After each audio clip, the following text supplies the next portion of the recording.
inşallah mücüm'e da Ramazan da mehbub değil. Cam tamaşakın çoğu çabi mavabune ne bune. Rokine meraka nekir hatta yani.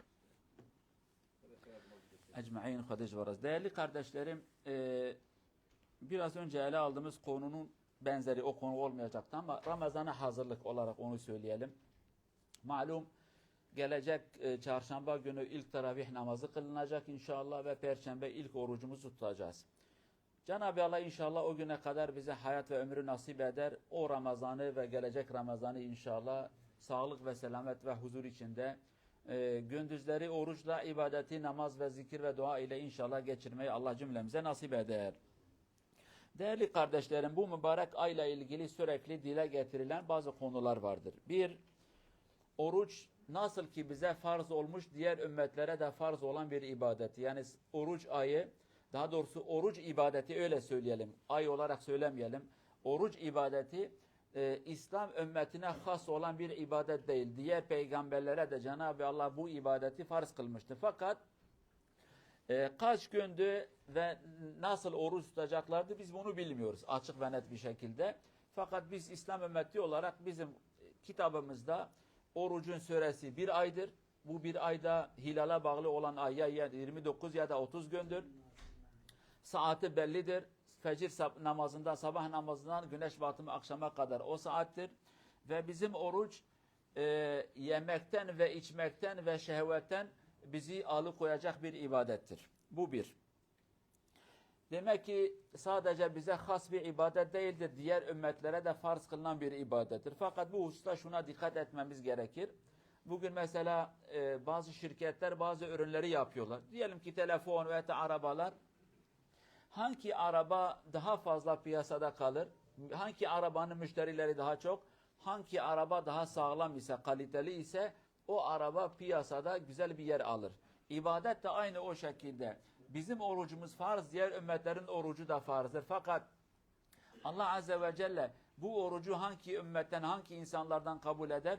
Hangi ümmetin, hangi insanın orucu daha Allah'ın emrettiği şekilde o ibadete yakın ise, o düşünceye ve o kriterlere yakın ise Allah o insanlardan kabul eder.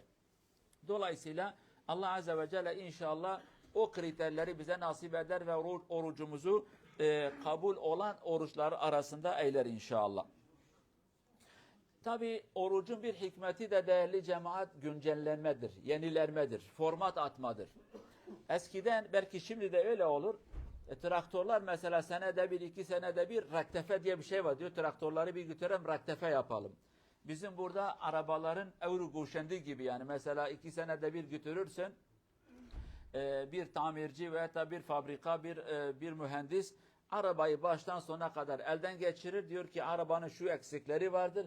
Bunları düzeltmeyene kadar arabayı piyasaya göndermeyeceğim. Trafika göndermeyeceksin. Yani arabayı yeniliyorlar. Bizim oruç da bir şekilde yenilenmedir. Yani formatları atma, eski kodlara dönme, Allah Azze ve Celle bize verdiği o temiz fıtrata geri dönme. Nefis bakımında, ruh bakımında, hatta vücudun hücreleri bakımında bile birçok doktor diyor ki oruçta insanın vücudu, hücreler kendilerini yeniliyorlar. Tabii onlar tıp diliyle anlatıyorlar.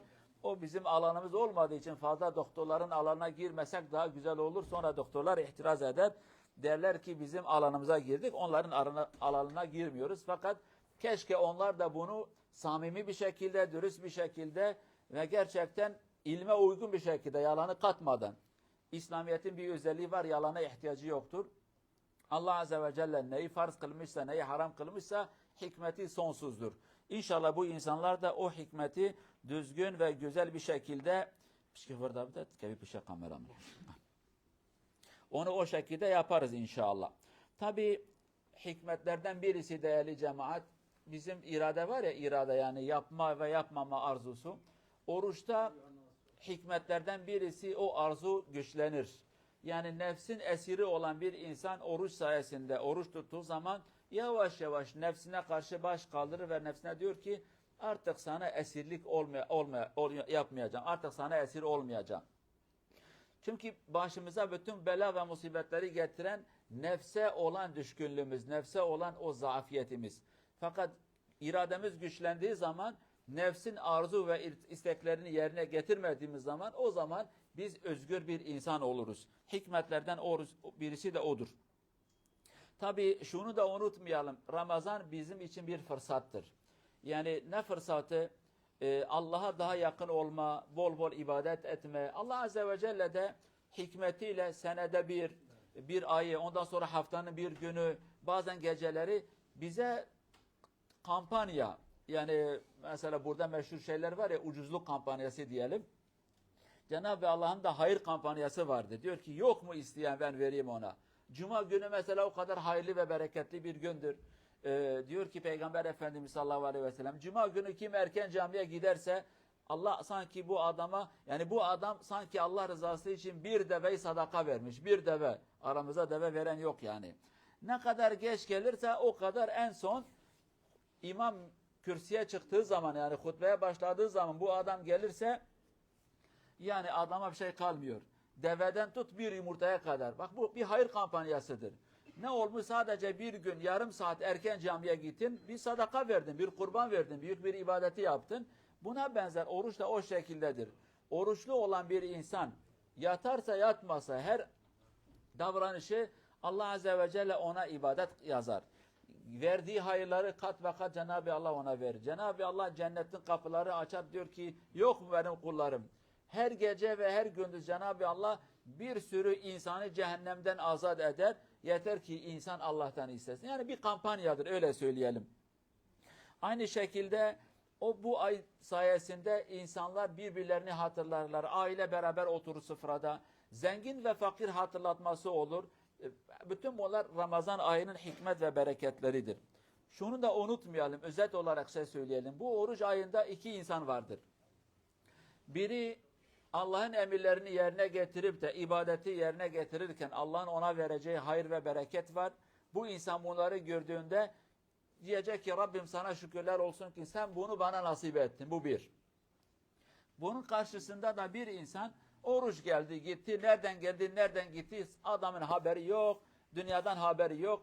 Diyoruz ya, diyor sanki onların mahallerine oruç ayı uğramamış, yani o kadar oruçtan habersiz.